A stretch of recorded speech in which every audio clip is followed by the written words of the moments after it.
You seem uncomfortable. Do it make you nervous, Corky? No. Thirsty, maybe.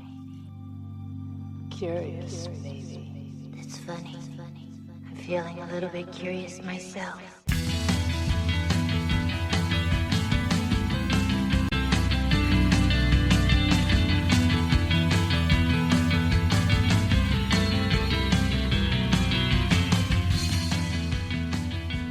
Our next stop, the third for the PNP Terror Squad, is one of the 3 most haunted buildings in Korea and one of the 7 freakiest places on Earth.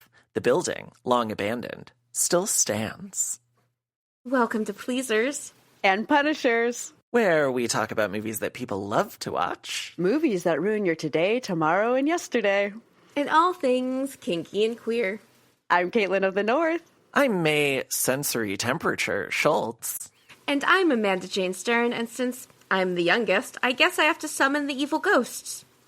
I actually don't know if you're the youngest. I don't know if I'm the youngest. But... I realize I wrote this, and then I have no idea how old our guest is. I'm 31. Well, I'm not the youngest. You have to summon the ghosts. All right, Caitlin, tell us what we're talking about today, and then I'll introduce our guest. Well, today we're discussing, are you team fuck around and find out, or are you team you're all gonna die? As we conclude Multimedia May with Gonjiam, Haunted Asylum, directed and co-written by Jung Bum-shik, also written by Park Sang-min, starring a cast of absolute hotties in Wee Ha-jun, Park Ji-hyun, Oh An-yeon, Moon Yi-won, Park Sung-hoon, Yoo Jae-yoon, Lee Seung-wook, and Park Ji-ya. You gotta love that there's just... And Charlotte. Yeah, I love that most of these actors are using their actual names in the movie, except Charlotte. Yep. But it's Charlotte Moon, and she is Moon Yi-won, so. But I also love that I don't think she lives here in the States, so she's not speaking English the way someone who grew up in the States would, but kind of sounding it out, and it's adorable. Well, before we venture any further into the dark, creepy halls, we have a very special guest. She's a 31-year-old chaotic pansexual girly pop living her best life working as a physician's assistant in a rural hospital who unwinds with horror, falls asleep to gore while cuddling her 3 cats, and would stare Jigsaw in the eye asking, "Will to live? In this economy?" Please welcome the community manager for Nightlight, a horror movie podcast, Stormy Night, a.k.a. Alison Riegel. Hi! Oh my god, thanks for having me. I'm a huge fan. I'm totally starstruck. Well, thank you for joining us, Alison. You and I have recorded together on Nightlight, and we text all the time. So we're old friends at this point, but we are so happy to have you on. I know you originally wanted to be on like 6 movies this summer. I'm sorry we can't have you on for that many, but you will be back. You will be back. There were so many other guests who were like, wait, that one's already taken. Can I do that one? And I was like, I mean, we're going to have Alison on for a couple episodes. So. I hope so. Yeah, you're coming back for VHS 85. Thank God. Oh my God. I don't know if I could live that long without speaking to you guys again. I feel like we have really, really big shoes to fill now. Right? Yeah. Ooh. Well, you guys logged on and I was like, oh my God, hi. Meanwhile, we were futzing with technology and we were like, oh my God, why isn't it working? Hi, I see you're there. Yeah. Fucking Mike. Can't hear anyone. Fuck you, Mike. Mike's not a person. Mike is a microphone. Yes, Mike is a microphone. Fuck Mike regardless. Yeah, speaking of objects, Mike. Tell me, do y'all enjoy ping pong? Not anymore, bitch. I'm so bad at it. I'm not good at ping pong. It's fun if I'm playing with people who aren't competitive, because as previously stated, I am not a competitive person. But you want me to whack a ball around for a little while? Yeah, I can do that. I was going to say, if it's involved in sexual acts, why not? My plastic surgeon doesn't want me participating in activities where balls fly at my face. Well, there goes your social life. Thank you, Amber. I'm better at beer pong. I've never played beer pong because I don't really drink beer. I would have to play like shot pong and then I would die. Oh, God. Pass out. Like, 2 in, and you're like, I am on the ground. I am on the ground. Just pass out with a ping pong ball in my mouth, and every time I snore, it like floats up and then comes back I'm down. horrible at ping pong, but at beer pong, I can get the ball in the hole. I was going to say my favorite type of ping pong is when the ball comes out of the hole. So. Oh, yes. I know that's the talent that some people possess. Because I'm not talented at ping pong. You have to move real fast and have, like depth perception, and that is just not for me. Julian literally just texted me all caps in the hole. Oh, I picked up on it. Just softball that one right in there. You just paddled it over. Well, speaking of in the hole, let's get into some role play. Is that your bathing suit? Is that your overbite? Now, one of you will be the drowning victim, and the other one gets to be our lifesaver. I'll be the victim all your life. Getting better at those transitions, May. Thank you. Not even. Nope. I'm just like, Oh, and Allison, I'm sure you know this, but if I'm doing the synopsis and you have something you want to say, just interrupt. I'm not going to get mad. Make jokes, be fun, bring insights. I'm Don't still worry about it. starstruck and my mouth is not working, but we'll get there. Ha-Jun, the man behind an internet ghost hunting YouTube series called Horror Times, introduces us to Gonjiam, a supposedly haunted asylum where a couple teenagers recently went missing in Gyeonggi, Korea. I don't know if I pronounced that right. I'm okay with some Korean name pronunciations, but not always great at places. Gonjiam closed in 1979 after a series of patient suicides and the disappearance, death, we don't know, of its ping-pong-obsessed director. So rumors abound as to its legacy and hauntings. Marty Supreme, eat your heart out. I have negative interest in Marty Supreme. I've never seen a Safdie Brothers movie. I don't fucking care about this, like, prestige Oscar season filmmaking. Like, give me indie features, give me indie horror, whatever. I have never seen Uncut Gems, but I am obsessed with Julia Fox and her pronouncing it Uncut Gems. I don't know who Julia Fox is. She's in Uncut Gems, and I am obsessed with every bizarre thing she does. Did you see him? No. No. Okay, she was in that. Okay. Oh, I mean everything she does in real life. Oh. Got it. Everything she wears, everything she says. She was in that. No. I'm obsessed with her as a person. Got it. Jihyun, Ayeon, and Charlotte. All gather at a coffee shop to meet up with Sungwook, Sunghoon, and Ha-Jun. Jae-yoon arrives late and is clearly the dorky new guy in the group. Jae-yoon is like, I feel you, bro. I was like so bummed out for him. Almost the entire time. I was like, oh no. They all go out for pizza and beers, talk about Gonjiam, bond, and plan their upcoming exploration of the facility, which they are going to live stream on YouTube with the goal of hitting 1 million views. Oh my god, I texted May during this part of the movie and was like, they're so cute, the chemistry is so good, we're fucked, bro. We are fucked. Everyone's gonna die. Like, no one's gonna make it out. This is gonna be devastating because they're so cute. Yeah, these kids were well developed. They do have really good chemistry. Yeah, and I have not looked at your questions yet, Amanda, but... It's because I wrote them really late. That's fine.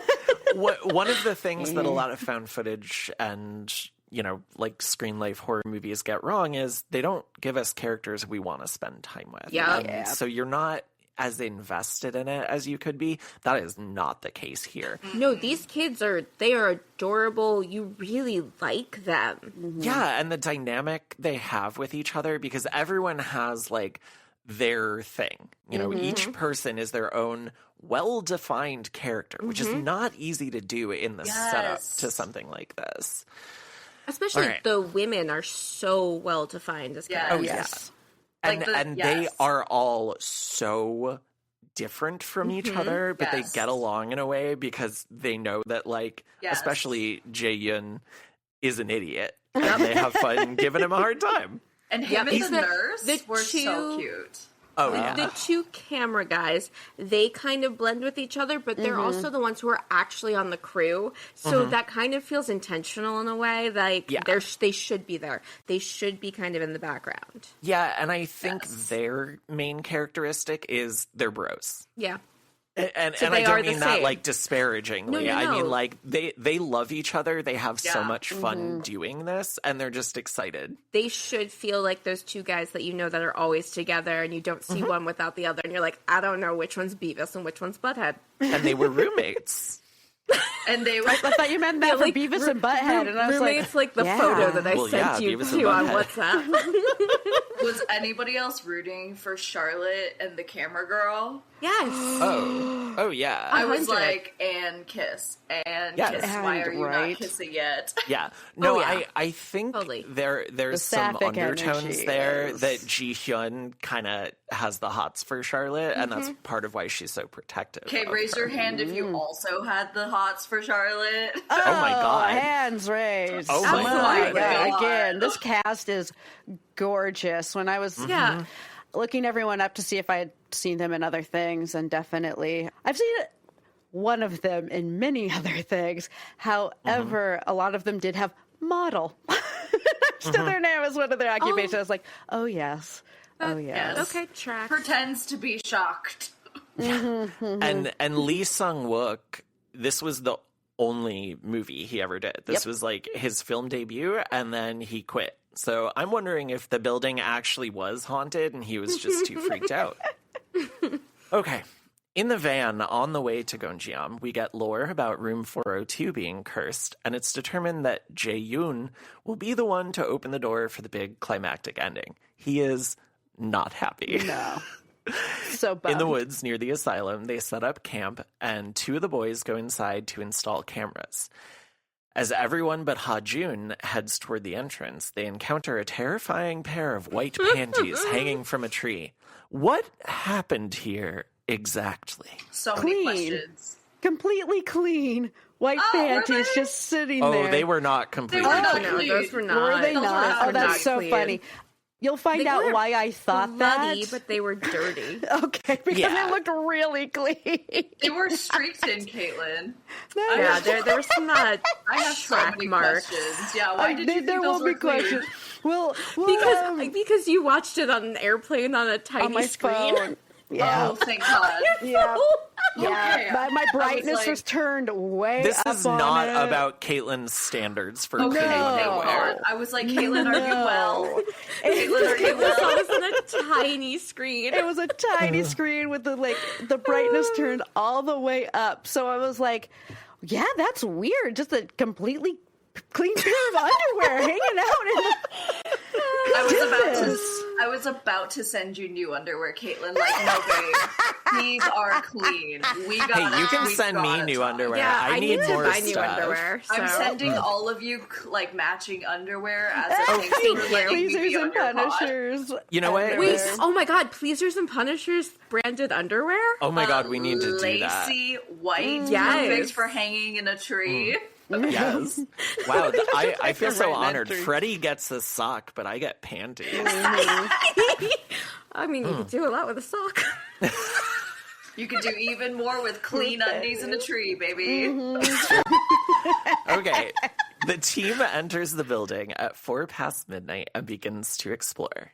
After the director's office door slams of its own accord, they enter and find a haunting photograph of the hospital staff and patients, one of whom is holding a creepy doll and like his face is blurry. It's very House on Haunted Hill 1999. Yeah.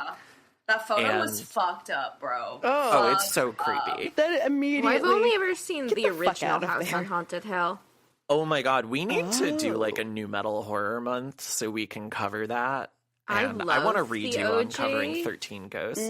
I love the original because it's a Putting that Vincent out there. Price movie. Oh yeah, I love the original as well, but the remake is And it's a very the- different beast. The wife is the woman from Spider Baby. I'm Sexy available. woman from Spider. I was gonna say, Excellent. yeah, sounds correct to me. The one who wears the Baby. really sexy lingerie in Spider Baby. We And may he have gets to eaten. tweak the schedule for next year. Very clean lingerie in Spider Baby. Yes, it is. Charlotte signs her name on the wall to mark her visit above a piece of graffiti that reads, "Let's live." She and Ji Hyun enter the laboratory where they find a preserved chicken in a jar that apparently smells awful, and the creepy doll from the photograph in a cabinet. I guess Fuck it's like that a doll. pickled raw chicken. That would probably smell rancid. Oh yeah. I assume like in formaldehyde or something. So Yeah. Also, why is it always a doll? Like, why not a yo-yo? Scary yo-yo. Okay. Clunk. Allison and Amanda, I promise this is not reading you, but you may be too young to remember this. Caitlin, do you remember the yo-yo craze of the mid to late 90s? Yes, And how I they had the remember this. yo-yos that were like, they had like trick springs and yo-yo? shit in Oh, them no, for doing I tricks. remember the yo-yo Okay. phase. Okay, too. y'all remember those they too. would all come in. I am just imagining a movie tell where us not like to do drugs. It's a there's possessed a yo-yo. yo-yo that is a haunted object. It's like Christine, but a yo-yo. Yep. Oh, it goes flying out your hand and like right into someone's eye socket. Oh yeah. It wraps around their throat to garrote them. Yeah, and remember, walk the dog. Oh yeah, yo-yo. that was like the only thing I could do. That was the What only if you thing I could did. combine? anything. What if you combined an evil yo-yo with the ball from Phantasm? So, like, when you walk the dog, spikes come out and hit someone in the face. I think we Hellraiser, eat your heart out, baby. It'd be like, I have such sights to show you. And it's just a yo-yo walking the dog. Ayun and Jae-yoon explore the third floor, where the latter is terrified by a wig in a tub, which, to be fair, is terrifying at the moment. Horrifying. And that. Charlotte and Ji Hyun get everything set up outside room 402. Everyone gathers for a psychic ritual involving red strings, bells, and some kind of summoning.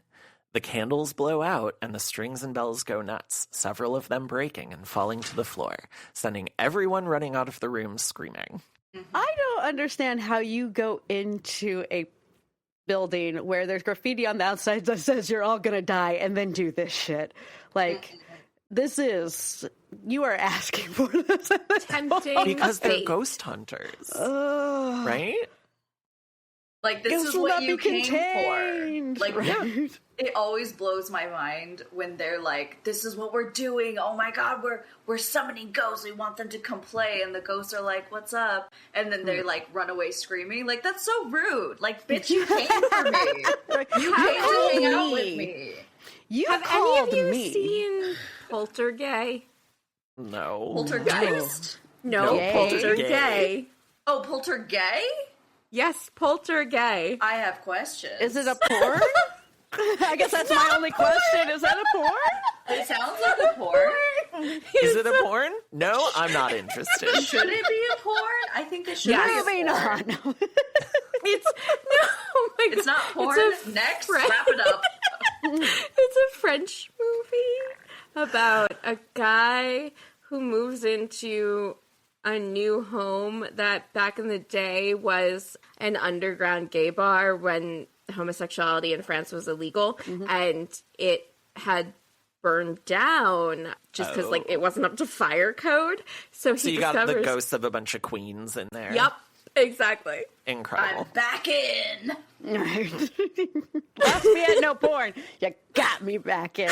You got me with ghost queens. Sung Wook and Sung Hoon take a call from Ha Jun that reveals the ritual and its scares were faked. But then Ha-Jun experiences some creepy stuff in the tent. The burners come on full blast. The power goes out. No me gusta. If I was alone out there and that happened, I would be screaming. And he's just like, what the hell? Okay, serious note. If my friends faked this shit, I'd be so mad. So mad. Yeah. Oh, yeah. Like, we're not friends anymore. No. And you're paying for my absolutely therapy bills. Like, we're done. Just like my grandma. Would you rather go into the asylum as part of a group or be the dumbass in the tent alone? Oh, that would have been a good post-synopsis question. Oh, yeah. That's a good question. I am a stellar guest. Come at me, other guests. I'm better than you. I don't group. I don't do... When groups do things that I think are stupid, I piece the fuck out. So you'd rather be solo, Amanda? In the tent? Yeah. Okay. I'd be like, guys, I'm out of here. This is stupid. I'm not doing this. I mean, I feel No, like... but you have to remain in the tent, Amanda's monitoring solo things. Then I'm staying in the tent. You are solo in the tent. You're never But I'd be leaving the one. tent. I'd be like, get the fuck out of that house. Don't be. I mean, I know the hospital. Don't. This is stupid. Get out. Okay, so you're unhelpful solo in the tent. Got it. You're just being too pragmatic about it. You're like, fuck your ghost hunting show. I mean, me too, but like, if I had to pick, I feel like I'd rather be in a group. Like, I can outrun one or two of these motherfuckers. Or just I push think someone it depends down. on what the group is. Yeah. Like, am I with Mystery Inc? Are they going to solve it with me? Okay, I'll stay with the group. Am I with You'd these be like bozos? sidling No. up to Daphne and being like, hey, I know you and Velma have a thing, but I also have glasses and big boobs. Jinkies. Well, my issue is I look too much like Daphne. I can't do other redheaded women. No, you look like a cross between Daphne and Velma. I and I know. mean that is a huge compliment. Thank you. Thank you. I can't do the women in that show because of that, though. I think that's Yeah. exactly why you could do them. Yeah, see, Maeve is like, oh, I saw someone on an app who's really hot, but she has the same name as me, so I can't date her. And I'm I like, get that. What? Why? What? I get What? that. Well, okay. I'm like, I am most attracted to other women who look kind of like me, you know, like I'm not. curvy, outspoken fashion You're like, sense. I would fuck myself. No, right? I'm on I do record as me. saying that many times. If I wanted to play my music live, I would have to clone myself, but then all like 6 of us would just be having an orgy. Like, making out the whole No, okay. time. There's a Scooby-Doo like movie episode about Salem witches that has the Hex Girls, and also Tim Curry is the villain. Yep. That is my bisexual dream. The Hex Girls and Tim Curry. Oh yeah. Oh, I love that. Okay, back to this movie. The team enters the lab all together, where the creepy doll from earlier is on a completely different shelf outside of the cabinet. Ew. Charlotte departs the lab, extremely upset, and we find out that it was Sung Wook and Sung Hoon who moved it. Boo! Come on, y'all. Fucking assholes. Charlotte Well, started to piss me off at this point. I was like, girl, you're going hysterical, and I'm not here for it. Oh, see, I would be her, in that situation, so I feel a lot of empathy. I was like, for someone kiss her to calm her down. Oh my god. Like, where's Jihan? I'm getting a vibe of something that you wanted to happen in this movie. Oh, this is not a visual medium. You can't see me right now. That's true. Well, Jae-yoon and Ah-yeon head up to the 4th floor and hear the bouncing of a ping pong ball. Everyone else enters the collective care room, where Ji-hyun sticks her arm through the hole in a cabinet and is grabbed and scratched by something unseen, which also pulls up on Charlotte's scarf. So, okay, I have to say, all the doors in this hospital that don't have doorknobs anymore, and it's just a hole in the door. So, I went to sleepaway theater camp. It's called French. It's called French Woods. And Wait, it's called I'm sorry, French it's called Twats? what? French Woods. That's what I heard. Sorry, one more time. French Woods. French Oh, Woods. okay. Yes. Okay. I heard That's French French wood. twat. I know. Yeah. We all heard French twat. We all heard French twat. Honestly, All of we all us. called it fuckwoods. So, but there was a theater called the Cat Theater. It was a black box, and then on an upper level and on the lower level were studios for rehearsals. And one of the rehearsal studios was called Cat Studio D, and this was a notorious studio on our campus because there was no doorknob. It was just a hole to stick your dick in. Well, this was where campers went to hook up, and there was a mattress in Cat Studio D that was always wet. And I don't know how I feel about this part of your lore, Amanda.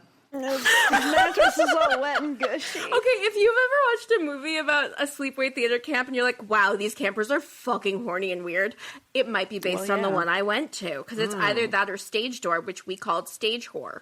Got it. I don't think they thought about us. Theater kids are crazy. It's But true. I was watching this movie last night with my husband, who also went to Frenchwoods. Is that how you met? Kind of. I see. Not like Alright. that. Oh, God. All right. Fuck it. Oh my gosh. Allison, I knew you were Okay. going to be great with us, and I was right. Literally But so cancel every other guest. So every time we saw a door without a doorknob, we'd be like, it's Cat Studio D. It's going to be wet in there. And then the rooms would be wet. We're like, yes, it's Cat Studio D. That's what I call my vagina. Yeah, my glasses have steamed up. They're coming out. Okay. The whole room is wet and gushy. So you met your husband at sleepaway camp in a gushy room with a wet bathroom. With a hole to stick your dick into. The graffiti under Charlotte's signature now reads, Let's die. Which, of course, Ha-Jun lies about. Because if you look at the two shots he's looking at, one says let's live and one says let's die. So Charlotte and Ji-hyun head outside because they are so done with this shit. But unfortunately, they get lost in the woods. Meanwhile, as sort of stated, Ha-Jun turns into a complete asshole, flat out lies to Sung-hoon and Sung-wook before discovering a shot from the ritual room that couldn't possibly have been filmed by any of the team or stationary cameras. No. Which is terrifying. And he doesn't say a goddamn thing. Because he's an asshole. Correct. He is... The We'll talk worst. about it later. He is. I have questions about him. In the supply room, Sung-wook gets knocked out by flying objects, and Sung-hoon gets dragged out into the hallway. When he runs back to try to help his bro, the door slams in his face, sending him flying. Outside, a bunch of the stuff from the laboratory shows up on the ground, and a now-possessed Ji-hyun with pitch-black eyes whispers a bunch of creepy shit while Charlotte gets lifted up by her scarf.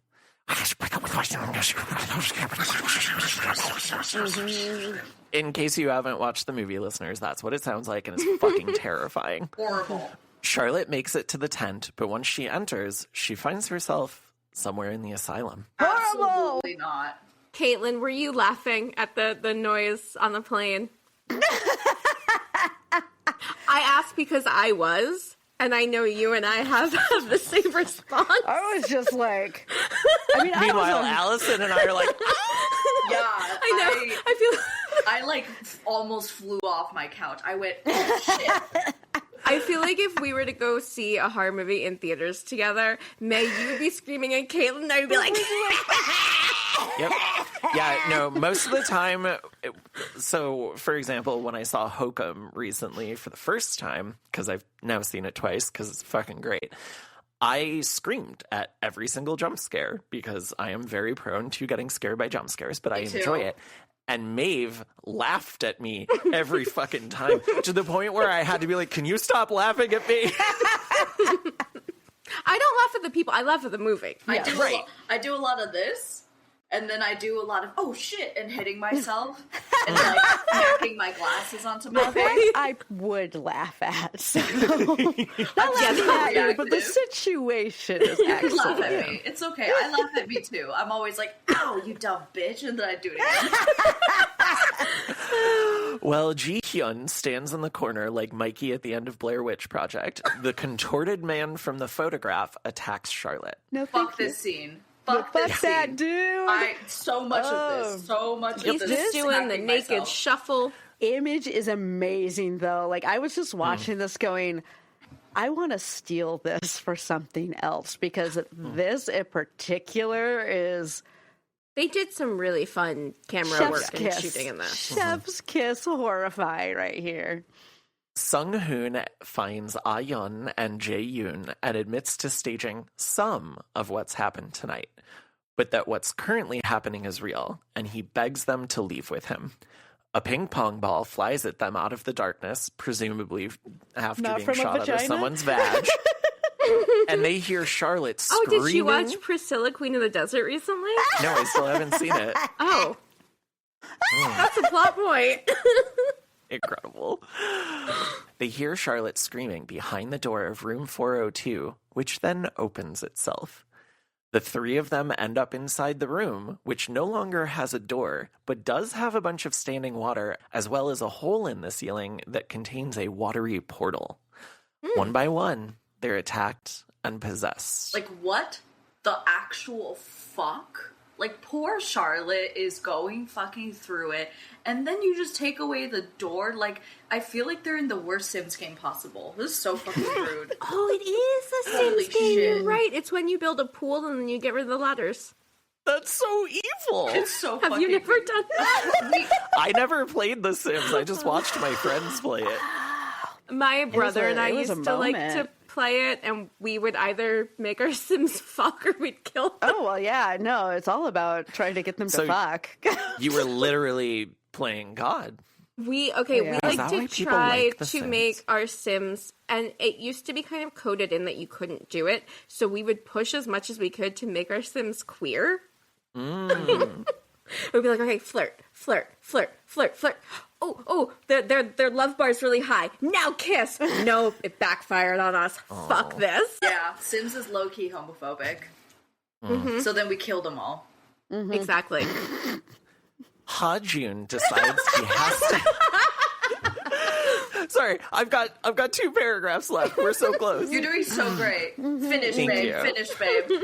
Ha-jun decides he has to finish this himself, so he gears up to head inside. He enters room 402 with no trouble, but the floating body of a woman, presumably the ghost of the director, backs itself into him, then turns around and kills him. I was that so mad. Slow turn. Great. So terrifying. Horrifying. Where literally you're just seeing her feet that are floating off the ground, like a foot or something, rotate around, then he bites it. I wanted him to suffer more, though, because, like, everyone else suffered more, and then he just, like, he's dies the worst. that quickly. I was like, ugh. Yeah. Seung-wook awakens, strapped into a wheelchair, and is propelled into the room, screaming. The live stream is now down to 500 viewers, with comments talking about how it's obviously fake, and the creepy girls in the background of the screen stand up and leave their electric chairs before we cut to credits. The white ladies! Hated that. It was very... It was giving Ring. No, yeah. It was definitely giving. Ring, all right. Grudge, all the white ladies. Caitlin and Amanda, I know this was a first watch for both of you. And Caitlin, we have already heard a little bit about how you watched it. So tell us a little bit more about your experience. First time watch. Last week, right after recording, I left to go on an airplane to the East Coast. Your flight was like at 11 p.m. Pacific, yeah, right? Something like that. Yeah, real late at night. And then coming... And then his partner's mom's birthday. It was a big old surprise party, blah, blah, blah. They're also very, very active. We, like, went to karaoke twice. There's trivia. There was no time for me to, like, watch this movie. And I fly back on Wednesday, and we record on Thursdays. So, I was on my phone. on an airplane watching this. And so I couldn't do what I regularly like to do, which was like, oh, fuck you, get out, no,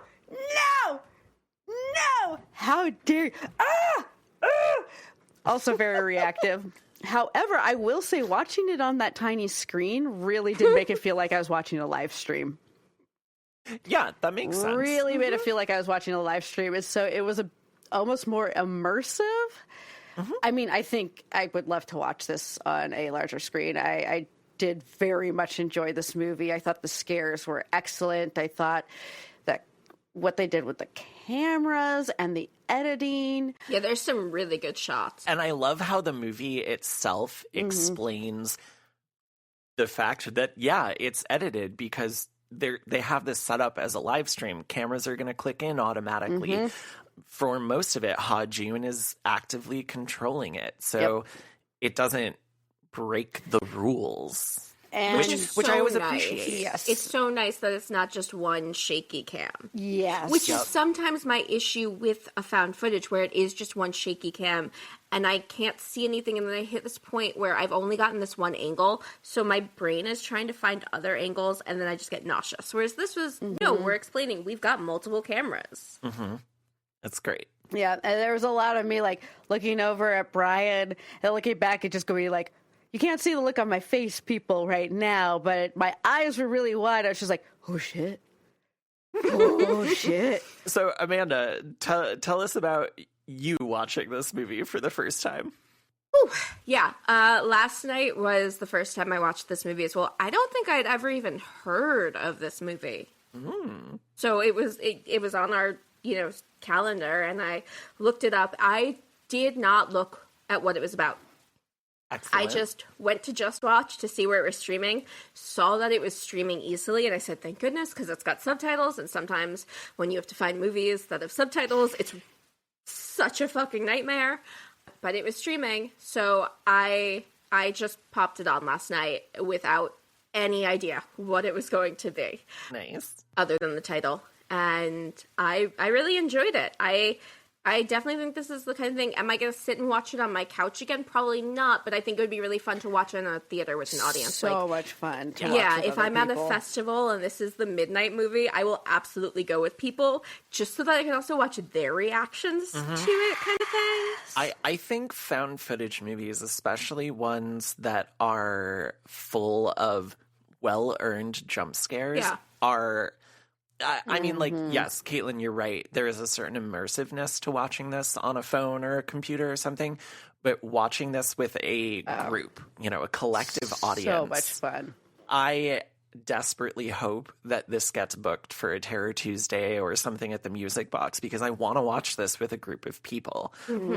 I've watched this movie 4 times now. The first time was September 2024, and I watched it by myself. And as everyone who has ever talked to me about movies knows, I don't really like watching movies by myself. So I definitely got scared, and I enjoyed it, but I didn't get into it as much as I would have liked. And then I watched it with my friend Kelly, who is also big on J-horror and K-horror, and she loved it, and I upped my rating. And then I watched it again with my friends Sarah and Amanda last August, and they loved it, and I upped my rating to 4.5 stars. And then watching it this time, it stayed at 4.5 stars. I do have like a couple tiny gripes with the movie, but I don't know.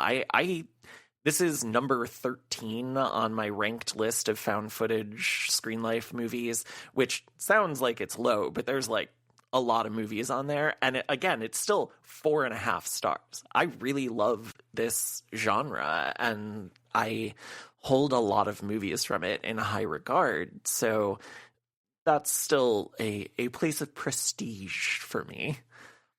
And what about you, Allison? I know this was a second watch for you, right? Yeah. But it had been a while. It has been a while. I don't even remember. It's been a while. It's been a while. I don't remember my first watch, but my second watch was here on my couch by myself with my cats.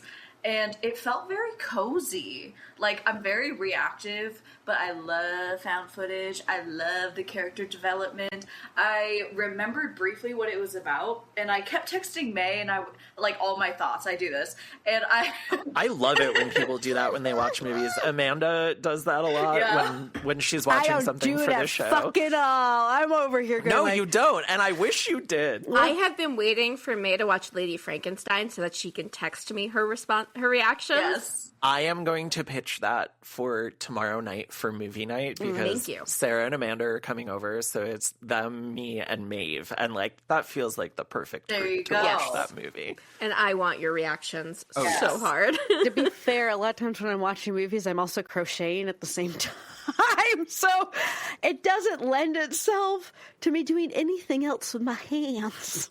That's fair. That's fair. See, we need to get you a third hand. Mm-hmm. I have so many uses for that. I know, right? And none of them sexual. Surely not. Okay, well... Surely not. Before we move on, have any of you ever explored a haunted hospital? Oh my god, Allison, tell us. I have, and I came with photos, bitches. Oh my god, okay. I saw this question and I was so excited because I am like not a ballsy person. I do not believe in fucking around and finding out. I believe in staying home and staying cozy, bitch. Yeah, I have definitely explored a haunted hospital in Colville, Washington, and I believe it's called St. Ignatius Yeah, Hospital. That sounds all correct. Yep. Saint Inigo Montoya, you killed his father, haunted. prepare to die. Yep. So haunted. And it is, I believe, 4 stories, and just like this one. Yes. Sounds familiar. And it was like, so I was dating this dude at the time who was like very into exploring all these places, and I was like, you know what, why not? I think this will be fun. So we drove out there from Spokane, and I was like, yeah, let's explore. It's only an hour. And I parked, and we went in, this window was already open, and we hop in, and I remember there was a hole in the floor, and I was like, this is a good start. Like, hell is right there, baby. Let's... Oh my god, and Welcome it was to so hell. creepy. So I didn't make it past the first floor because I was so fucking scared. Yep, that would have been me. I did manage to like explore the entire first floor, but they don't tell you how dark these places are because it's boarded up. And so anytime there's no window, fucking pitch black, bro. Pitch black. I don't want to touch a goddamn thing. Thank God my tetanus is updated. So after the first floor, I was like, I'm going to wait in the car because it's so heavy. The vibe is so heavy. And this dumb motherfucker was like, so I'm just going to go explore the rest of the place by myself. And I was like, if you fall and die, call me, I guess. I'm not going back in. Right? I'll send a team. Call me, I guess. And the creepiest part was once I sat in the car, I just got this weird feeling. I was like, someone is watching me. Like, what is going on? And I get out, and I have to find this picture, but I was looking around, and I was like, what is that? And it looked like there was a person laying in the grass. Oh, no. And I was so mad because I was like, first of all, are you a man? Because if you're a man terrorizing me right now, I will go stomp on your head. I am not a dude. And so I started going over, and then this dog came out of nowhere and stopped in front of me and just sat, like, right in front of me, wouldn't let me go past. And then this little kid came out of nowhere, was like, Rusty, where are you? And was like, that's so weird. Rusty, like, never breaks off from their leash. And this little kid was like, oh, hi, like, what are you doing here? And I was like, don't talk to strangers. Like, okay. And you were like, I'm sorry, small child, you are a stranger, and I will not be talking to you today. So I literally was like, what do you want? And he was like, oh, are you here like you're exploring the hospital? I was like, allegedly. And he goes, oh, did you know that house over there is abandoned? And I was like, okay, creepy. So and then they there's left. no one to hear you met scream. a ghost child. No. That's a No one ghost to hear you child. scream. Here's a picture. Yeah, that was 100% a ghost child. Yeah, a picture yeah, from you the met a ghost hospital. child. Yeah. That's from Oh, the no, hospital. thank you. And I don't even see it. You haven't even popped up on my screen. Right. Oh, that's But, so like, funny. that's the hallway. Oh, yep, correct. That's what a That's- haunted hallway would look like. Oh, no, exactly. No. No. Turn around. Okay, Allison, I'm gonna need you to send me those pictures so we can post them as part of the promotion for this episode. Let me send it to you. It was so fucking creepy, but oh my god, I can't believe that I have explored a haunted hospital. Like, I don't think I'll ever do it again. Whew. Anyway, so I survived, but I don't know. Maybe a part of me stayed. You're like, did I? Right. I used to do little TikTok videos where I'd go to allegedly haunted places and tell their ghost stories. I mean, amazing. Them, yes, of course you did. Some of them I was actually able to debunk because I could just check the newspaper archives and realize that we don't the believe in alleged that. And the stories didn't line up with the timelines.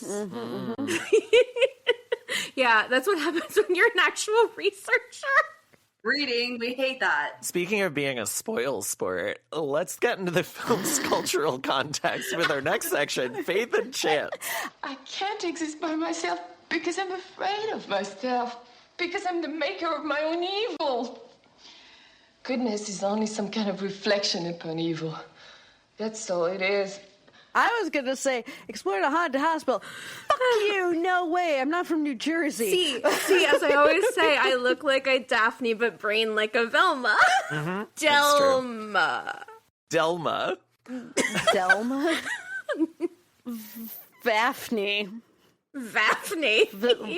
Your name should be Get On Me. Tell us what was happening in movies at this time. So I feel like we had this conversation last week about what was happening, or 2 weeks ago about what was happening in 2018. Yes. Because we did. As I mentioned then, it was a lot of superhero stuff. This was the Bohemian Rhapsody year. You also get horror movies like Insidious, The Last Key. It's not the biggest year for found footage. Yeah. As we found out if you listened to last week's episode. Yeah, it's not a huge found footage year. Yeah, you get Searching, you get Unfriended, Dark Web. There's also a movie called Followed, but I think it's literally the year before this was a really big year for found footage, and then 20 and 21, but not 2018. Yeah. I know I just named this history and shit because I was really tired. No, I love that. That should be what it is from now on.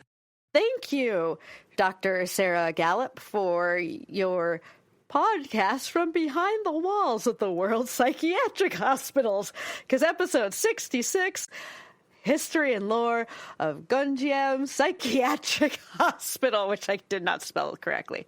Hospital, by the way, I didn't spell correctly. I spelled everything else right. Hospital. It was a busy day. Here's the folklore. Here's the legend, if we will, which is definitely French. So in the 1990s, patients start dying mysteriously, and then patient family members start dying. Hospital staff have been disappearing, and then they show back up dead. Ooh. Doctors start to go mad because of their cruel treatment to patients. People have been murdering patients in room 206, and the hospital director went slowly insane and then died by suicide. When the police started to investigate, then the owner fled to the U.S., abandoning the hospital, allowing it to become a gigantic Dickensian, decaying Grey Gardens type asylum. However, most of that's not true. Surprise! I know this is real quick here, as per usual, that prior to the late 1800s, most kind of psychiatric illnesses or physical in Korea were treated with traditional and shamanistic medicines. Until about like 1890s, you have missionary doctors showing up and they bring Western medicine. 1911, first hospitals kind of set up under the Japanese colonial authorities, as we talked about Korea being a colony of Japan, certainly in The Handmaiden, and I felt like there might be something else, but that might have been the biggest one. I definitely thought about The Handmaiden, and I was... Oh, right. And if they had actually gone more into that, that would have played into my questions, but since it was just a reference... So, sidebar, The Handmaiden, whoo, yeah. Oh, yeah. See previous episode with special guest Peyton McCarty-Seamus. Yes. Name I almost always forget how to pronounce. That is prior to me joining. Yes. Though I have listened. As with a lot of places around the world, there was a history of isolating people with mental illness. So you either were kept with your family or there's this push for institutionalization, but there weren't a whole lot of places to do so at that time. And different than a lot of other, like, Japan's colonies or other spots, Korea had, quote, no laws regulating custody and care of the mentally disabled were ever passed. Police, however, engaged in surveillance of those suffering from psychosocial disorders. And they would, like, put people, make sure they're not just wandering around, being sexually deviant. Or one of the things that they said was clothes ripping. And I went, well, that is a wild thing to clothes ripping. I mean, of course, there a lot, as we've talked about multiple times, reasons for people to want to shuttle you off to an institution. Like if you were a woman with an opinion or a voice. Exactly. Mm-hmm. Or you spoke. Oh, you're hysterical. Or you weren't married. Or you had land and money. Oh, you mean Elizabeth Bathory? Mm-hmm. Or you didn't have a child, you didn't submit to your husband, you didn't agree with his every whim, or, I don't know, your left hip was bigger than your right. Right, you're left-handed, whatever it was. I may have just checked to see which one of my tits is bigger. It's my right. I think it might be. But apparently for more side. people it is their left, actually. Really? No, for more people it is their left boob that's apparently larger, even though more people are right. You just wanted to see us touch our tits. Everyone just I mean, Allison, you're the one who brought it up. Caitlin, how are you healing up, by the way? Oh, pretty well. Things are going good down there. Camera just flashed to Allison going. Please continue, Caitlin, now that we've all touched our boobs. Yes. Wonderful interlude there. So a lot of people, because they also could not afford to send, definitely, any family members. Ship off their specimens. Right, they can just ship off their family members. So a lot of people stayed and were cared for by their families, though obviously post-World War II. And then the Korean War that happened right after, you would also have, very much post that, you would have rapid industrialization. Families start to spread out into more urban areas as well. So you weren't necessarily living with your family like you would have. You also have, surprise, with all the wars I just mentioned, a lot of people with PTSD. And there was no infrastructure to help or care for anyone. It's kind of wild because very specifically it was PTSD and Hansen's disease, which is leprosy. Oh, that's not where you just sing bop constantly? No. Bop, bop. My finger just fell off. Bop, da, ba, doo. Yeah, yeah. I'm dead. I am slain.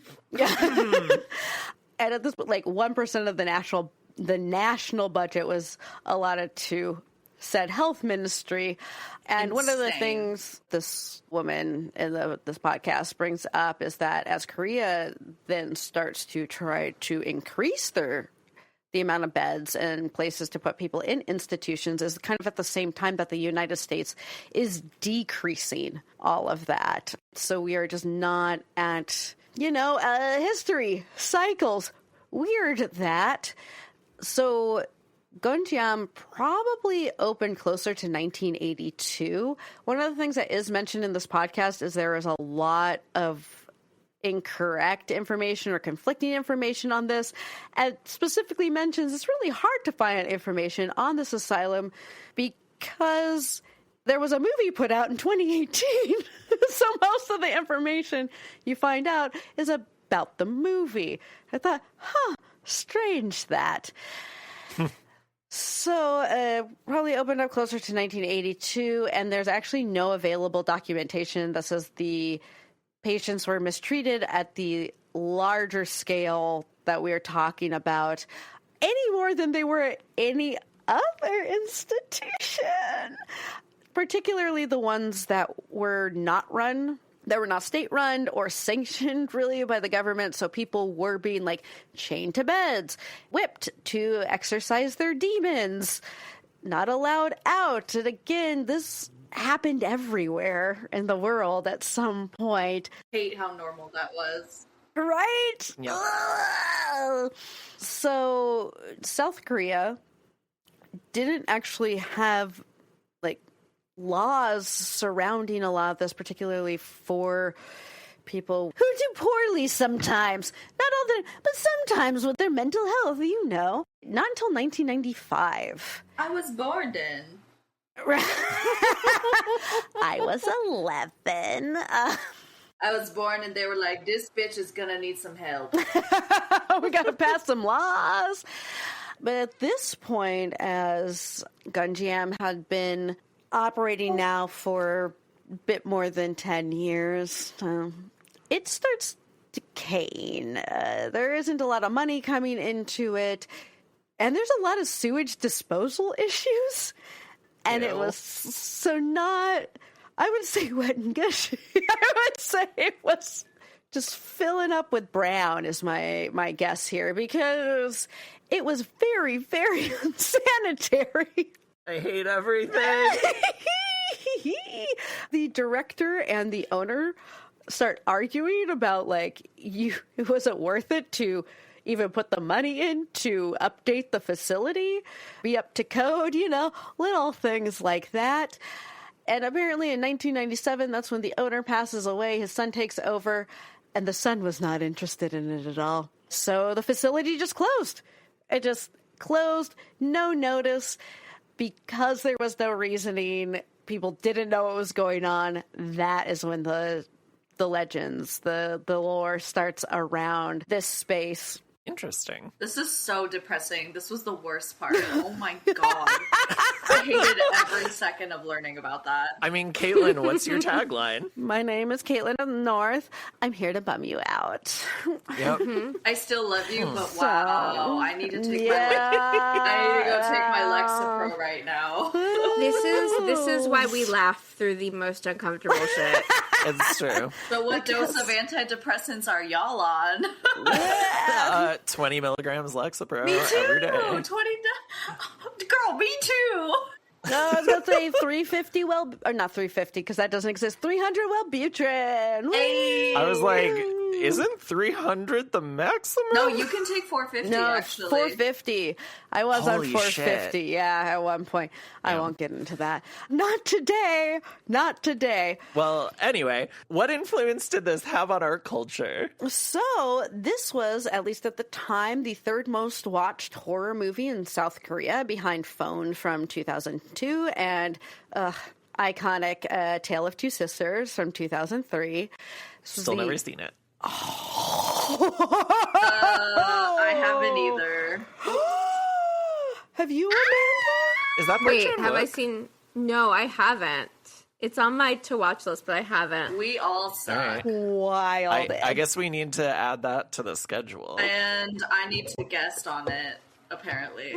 Obviously, this was really, I think, the movie that started, like, my love affair with Korean horror. Oh, it's Kim Ji-woon who Yes. did I Saw the Devil. Yes, okay, now I understand why you is. like it so much. It is so good. Excellent. This was the second largest gross for a Korean horror film after A Tale of Two Sisters, $21 million on a $2.2 million budget. So, That's incredible. and they all said USD on that one. Lee Ha-joon was nominated for Best New Actor at the 55th Grand Bell Awards and the 39th Blue Dragon Film Awards. Park Ji-hyun was also nominated for a Bluey. The film did win Best Editing at both the Grand Bell Awards and the Blue Dragon Film Awards for Kim Hyung-ju and Yang Dong-yup. This is my favorite part, though, is that the owner of the building tried to sue to stop the movie from coming out because he said it would make selling the building impossible. He lost that lawsuit. Movie came out 2 months later. It was demolished. Wow. So it is no longer standing. I will say that prior to that, it was one of those places where like locals didn't even want to tell you to go to it. They were like, absolutely not. Yeah. People would still make their way. But yep, it is no longer there. It is not on the list of 7 freakiest places in the world in Timor. Oh. Well, speaking of how people feel about things, that was terrible. This movie has a 92% approval rating on Rotten Tomatoes. It's only based on 13 reviews. That's wild. Yeah. Yeah, that's pretty strange. It's got a 6.5 out of 10 on IMDb and a 3.3 out of 5 on Letterboxd, or a 6.6 out of 10.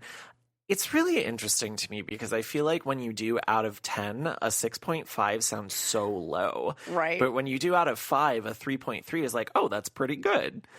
And it's always interesting how the rating systems work when you do it out of a certain number. I'm just surprised because I thought this was so effective. Yeah, I mean, this is, like I said, this is a 4.5-star movie for me. And like we said, it made money. And now it's time for us to make that money.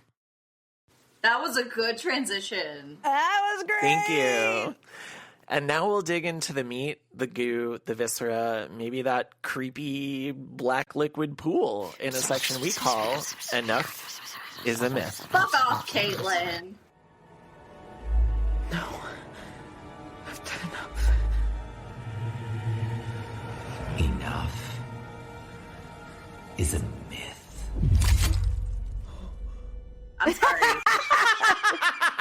I'm sorry. I still love you, and I still will work the ground you walk on. But like, fuck off a little bit, you know. Just fuck off a little. Just the slightest bit. Just fuck off like a tiny bit. Like 3.3 stars worth. Yeah, checks out. Okay. We've talked about abandoned hospitals, so a lot of horror revolves around old mental institutions because of their abhorrent treatment of patients. We've, as a society, come a long way in terms of how we deal with mental illnesses and hospitalization today. Allison's looking at the camera like, we've come. It's a lot better than it used to be. It's still really bad, Or but did it we is just not. repackage it and make it a little more palatable? I don't know. I mean, just wait, because the question is going there. Why do you think an abandoned psychiatric hospital, and I do mean in the way we hospitalize people, that is what's changed, has such a pull in horror? Is it just that they look creepy, or is the real fear that the atrocities perpetrated in these spaces were, A, not that long ago, and feel like they could really easily happen again? So working in healthcare, I see this a lot, especially, So especially in rural healthcare, there is such a lack of resources. I just feel, oh boy, Allison, okay. Yes, things have improved in the sense that we don't tie people down for funsies. Yeah. However, the attitudes of a lot of people have not necessarily changed. I think it's just evolved to become more palatable in the sense that, like, it's more acceptable to joke about mental health in a certain acceptable way, especially if you're a white man in a position of power, if you say it a certain way. However, just because we're not chaining people for funsies doesn't mean they're not metaphorically chained by these attitudes. It doesn't mean they're not treated a little bit differently. And, like, me as somebody who struggles with mental health and has lived with mental health and dealt with depression, anxiety, and PTSD, like, to hear him say that, I was like, I might not have that diagnosis, but I don't know if I would feel safe. And, I mean, this is my coworker. It's like, I don't know if I would feel safe with you as my provider because I fear that if you see my history of PTSD, anxiety, and depression, you might not treat me the same. Be compassionate in the slightest. Yeah, like... It's just insane that people... like, it's unfathomable that people who have those views work in these fields. Uh-huh. Oh, have I ever told you the story about my first psychiatrist? Oh, no. No. I'm about to be homicidal. I'm going to tell this story very quickly, and then I'm going to answer this question. So after my first attempt in high school, I got sent to a psychiatrist to be put on antidepressants. And every single antidepressant he put me on made things worse in some way or another. Zoloft almost made me try to kill myself again. Oh, girl. Oh, girl. There was another one that I got put on that gave me like heart palpitations. It was not a good time. But the worst part was that when he asked me about my attempt and I told him what I did, he literally went, "Oh, that's actually not how you would want to slit your wrist. You would want to," and he like held up his hand and showed me where you actually should do it. And it's like, I was 17 years old. What? Yeah. And, you know, I didn't know what to do at the time. I didn't know there was any recourse for that kind of thing. I wish I had known. I could like report him to the board. Pushed him out a window? So, yeah, I did not trust psychiatrists for a very, very long time, which is why I went unmedicated for a bunch of things for a long time, not knowing that I had, you know, borderline personality disorder, among other things. Thankfully, I am properly medicated now, and it makes my life a lot easier to deal with. Okay, so I think the reason abandoned psychiatric facilities have such a pull in horror is because they have always been places of horror. That's where we've always put quote-unquote undesirables from society. And everyone has a general notion that that is wrong, that is bad, that is not good. But people also don't want to deal with that. They don't want to unpack that. They don't want to examine how directly that relates to capitalism, which is going to come up in the next question. And because they're unwilling to interrogate that, they're just like, wow, this was horrible. I condemn this action. But they are also so terrified of it. So you have these places that, whether or not you believe in ghosts or whatever, they accumulate a lot of negative energy. When you walk into a building that has a history, if you are attuned to it, you can feel that history. You can feel some of that energy. And so the pain, the suffering, the negligence, and even the punishment that was administered upon people like me who would have been thrown into a facility like that 100 years ago, it builds up and it sticks. And it's so rife for exploration because a lot of horror is in some ways examining the psychological nature of ourselves as human beings and the physiological effects of our brains on us. And so when you have a place like that that is all about these psychological, and it is this physical thing that can exhibit physiological reactions, it just becomes, what's the word I'm looking for? It's like it becomes absolutely fucked. And that's why there are so many movies where it's like, oh, a crazy person escaped from a mental institution, or, oh, this building is haunted, we're going to explore it. And then, what a surprise, we all get fucked up by ghosts.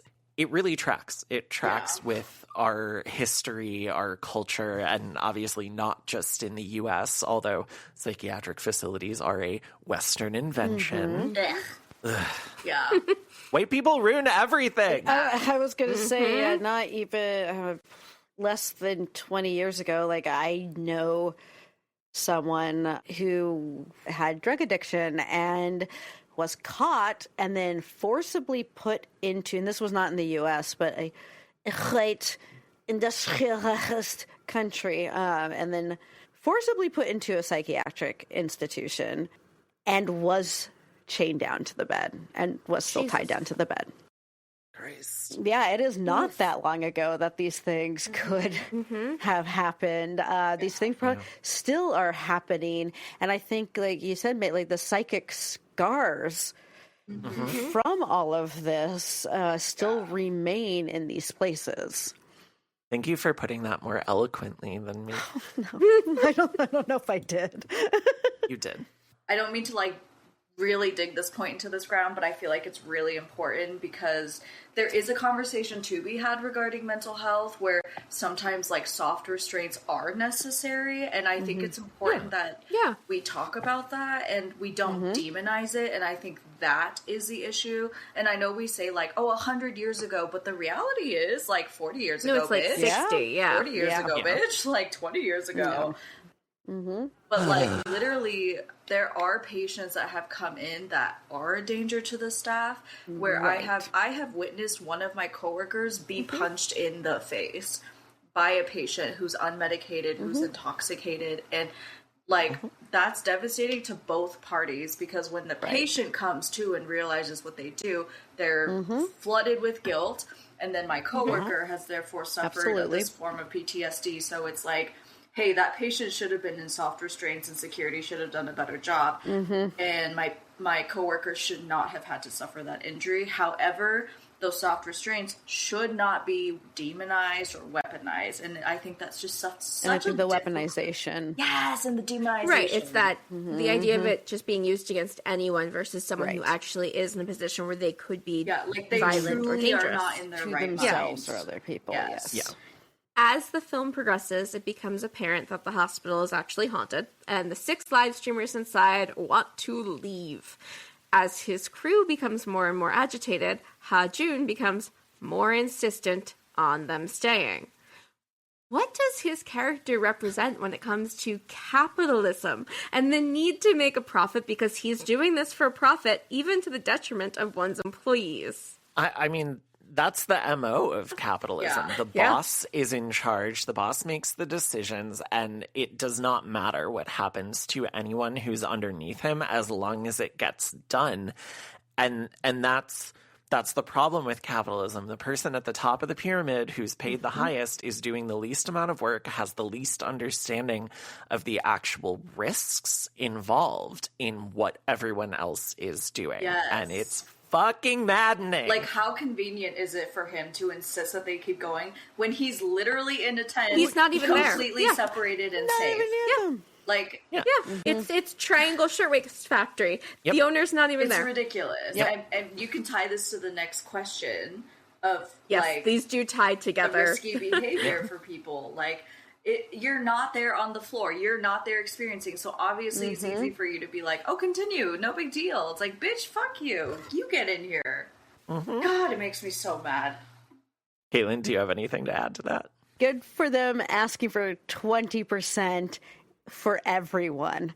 I also like that. They were that just is some like, good collective bargain. They're collective bargaining. Yeah, that was like really like immediate that. union form. Very much felt like, oh, this is not the United States. Because they're like, we want 20% for everyone who's on the floor right now. And it was like, yeah. Because, as y'all said, who's actually putting their bodies into danger? The workers. Poor Charlotte. Oh, Charlotte. So, following up with that, YouTube channels and personalities have been known to engage in certain risky behavior for clicks, with each new video upping the ante on pranks until things become legitimately dangerous. Lots of these acts have led to lawsuits and other legal filings. Think Mr. Beast, The Hype House, David Dobrik, all of those assholes. I only know who Mr. Beast is because apparently he had this thing that was basically like American Ninja Warrior called the Beast Games. And apparently he actually put people through some real fucked up shit. Exactly. He's really popular, which I didn't know until recently. He has recently. candy bars. He looks like he has no soul. Yeah. People don't cancel people fast enough, especially if it's a man. It's ridiculous. The fucking Dresden Dolls are touring again, and it's like, how is Amanda Palmer allowed to do that? She's a fucking sexual predator. Yeah, I'm real upset about it. James Franco has a new movie.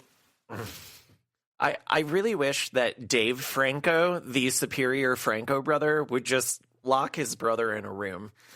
Talk about someone who does actually need to be locked in a room. Restraints. James Charles still has 40 million followers. Uh-huh. Gross. Kevin Spacey made a new movie last year or 2 years ago. Gross. Yes, Julian, I agree that is vomit. Yes. So this movie, what's it saying about social media and the need for constant likes and views in a digital age? When do things go too far?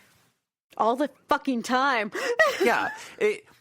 Unless you're doing something like Jackass, where all the people in that know that shit's going to go down, they are fully consenting to it. Yeah. That's And different. they're the ones doing They're it to creating it themselves. together. Yeah. And, Yeah. and they are typically the victims of their own pranks. Exactly. So, like, that's a totally different thing.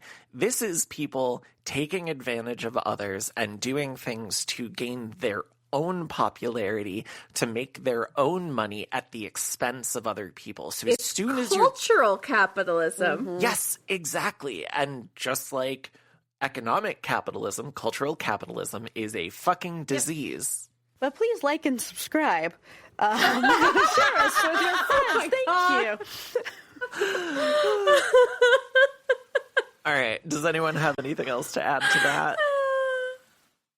Then I think it's time to play a game, but not the Beast games. Ooh. Hello. You don't know me, but I know you. I want to play a game.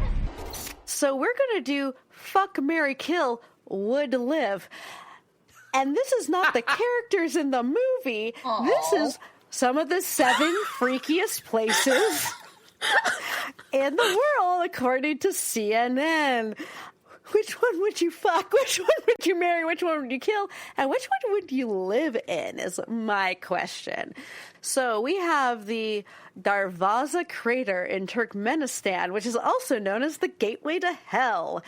It is a burning inferno in a desert in Turkmenistan. It's been happening for about 50 years.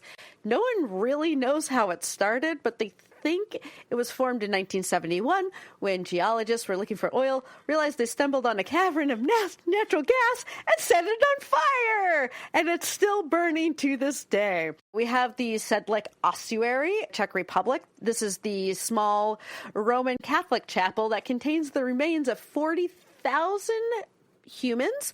Their motive was it's a space saver. This is the one with like the just skeleton bones everywhere. Everywhere. You get the human chandeliers. You get just bones. Taking a ride to Bone Town. Uh-huh. And yes, the La Isla de la Muñecas, thank you. In Mexico, this very specific island that this man, Don Julian, lived it as a hermit for 50 years. He had amassed like hundreds of dolls that like come up also. I know some of them had like washed up off the shore. This shit is terrifying. It's not my Julian. Me. He hates creepy dolls. Right. This one's like sad though. This is like dedicated to his dead daughter. Right? Well, what it said... Very Annabelle coded. Yeah, and like he hung all these dolls up. Well, what I read, at least from CNN, but I do know that also when Prime did their, what was it, like called Folklore or something? I know one season was good, one season... Or I could say one season was fine and one season was not very good. I think it was just called Lore. Lore, thank you, May. They do talk about this. Yeah, amassed hundreds of dolls, and it does say that he dedicated these to the spirit of a little girl who had drowned in the canal. So if that person was his daughter, that does make it even sadder.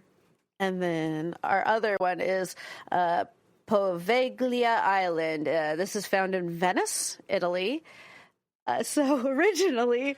this island was a quarantine zone for plague sufferers in the late 1700s. However, in the 1920s, it became an asylum. It is allegedly haunted by the spirits of the patients who were tortured there. There was a sadistic doctor plagued by visions of the patients that he had tortured, and he threw himself off the bell tower.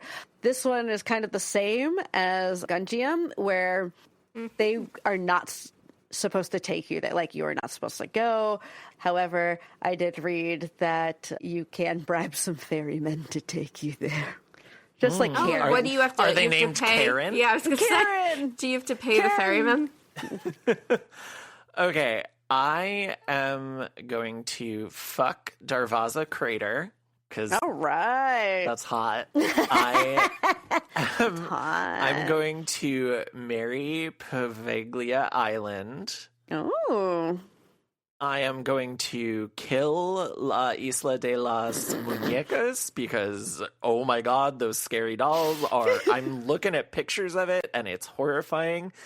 And I would absolutely live in Sedlec ossuary. I think ossuaries are so fucking cool. I'm going to kill the crater because I feel like killing the portal to hell, that I want to know what happens. I want to fuck the portal to hell. Can you imagine? Yes, but hear me out.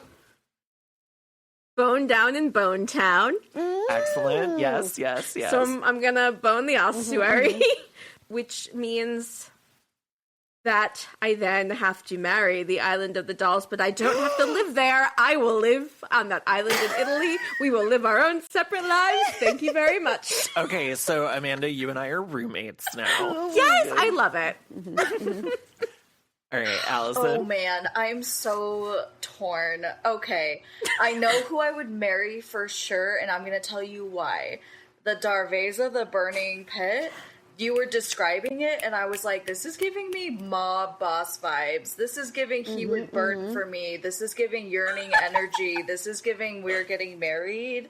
We could live our separate lives, but, like, if anybody fucks with me, he's got my back. Like, this is giving Mary energy. Does that make sense, or am I crazy? Yes. Okay, No. great. No, I love it. I like it. We're all on the same, but yes. Yeah, you heard us just come up with entire theories. Yeah, like, you said that, and I immediately pictured this, like, sexy mob boss in a suit that's like, you're mine, I love you, but, like, I'm not gonna be too possessive and weird because you'll low-key kick my ass, and I respect you, but, like, not too loud because my boys will kick my ass, but I secretly run the show. I think killing the portal to hell acts as a double negative. Don't be killing my man, Amanda. So it gives me, like, a whole new man or person or hell demon. See, I get to kill my cake and eat it too. Go off, girl. All right. Okay, so you're marrying the crater. Yes, okay, I think I will probably kill the Dolls Island. It's giving creepy cousin I have to play with, so I can't fuck it. And I don't want to live there, so I think I have to kill it. Okay. So, the island, the quarantine zone turned Asylum, it's giving tragic, it's giving goth vibes. I think I could either fuck it, and it'd be, like, insane, or I could live there and just have the sickest roommates. Hey, I mean, so far, live me with and Amanda us? are there. I know. So. Do you want to live with us on our gothic island? But then the Roman chapel is, like, low-key beautiful, but then there's 40,000 humans. It's giving clingy, it's giving dirty, it's giving... giving you fucking go. So you just wanna fuck it and then leave. Fuck it and go. I don't know if I want to stay there because I just feel like all those souls would be like, oh my god, love me, and I'd be like, bro, go to therapy, and I just can't do that. Versus... the Asylum is like, you know what, I'm going to fuck with you by flipping the lights on, then I'd yell and be like, if you live here, you're going to help pay the rent. Even if you're going to live here and fuck with the lights, you're going to turn them off, bitch, especially when I'm sleeping. I feel like we could, you know what, yeah, okay, so we're going to fuck the Roman chapel, we're going to live on the island in Venice, because I think I could fuck with those ghosts in a fun, vibey, like, scary movie I like way. that we've just made a queer commune on this island. Caitlin, are you joining us? So I'm definitely killing that doll island. Like, that can be chucked right into that portal to hell. I think I am with you, Allison. I am fucking this ossuary. Is that what you said? You said they're fucking the ossuary. Boning and going. We're going to Bone Town, and the house of us are boning down in Bone Town. You too, Amanda. Yes, absolutely. I think I'm gonna marry Poveglia Island. You're marrying our home. She seems very, Gosh, Caitlin, you're marrying which our I think home. I could like just I can fix I would her. vibe with. Right, I can fix her. That'd be great. Don't worry. But I definitely want to live in that portal to that gateway to hell. Welcome to hell. That's where I'm at. So you can all live with my wife. We will. My Thank wife. you. Live on my wife. You can all live on my your wife. Living in your wife. Yeah. And you can live in my husband. Hey! I know. May's getting Everybody all killed up my in spouse, there. so it's great. See, you did the job for me. I don't know why, but I just assume May's like fist deep, like elbow deep in that portal to hell right there. That's You know, I've never fisted anyone, and I've never been fisted, and it's something that one of my exes really, really wanted to do to me. And I was like, I don't know if I'd enjoy being fisted. Like, I'm fine bottoming, but I don't like big dicks, so I don't really want someone's whole hand or arm in my butt. I just don't like to cosplay as a ventriloquist puppet.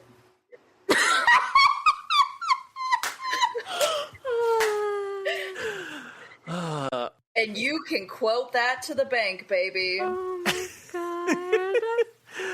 Maeve just texted me, never been fisted. Isn't that the movie starring Drew Barrymore? Oh my god. Oh my god. Let's categorize this thing. Is it a pleaser? Is it a punisher? It's not kinky or queer. No. I mean, we wanted it to be queer, but it wasn't. did. We So all had bad. a queer story that we came up with. And Yes. it was so good. Queer reading. Mm-hmm. Yeah. Well, this movie pleased me quite a bit. Excellent. Yeah, I mean, this is I a think this pleaser is a for pleaser. me. It's not punishing. It doesn't go too deep into the mental health stuff and the history. It's a fun, scary time, you know? Yeah, I think this is a crowd pleaser. I wanted the girls to kiss. Yeah, understandable. Same. I always want girls to kiss. Me too. There. Yeah. I think Caitlin would agree with us. If they're going to be living on my husband, I think they would agree with us. Do we have any final thoughts here? I'm just so happy to be here with you guys. Living on Caitlin's wife. Okay, well, I guess that means it's time to wrap up with what awaits us next time. Don't you see? He's got us now. Okay, this is exactly what he wants. We can't go to the police, not now. He's made sure of that. He's just out there and he's watching us and waiting. What are you waiting for, huh? What are you waiting for?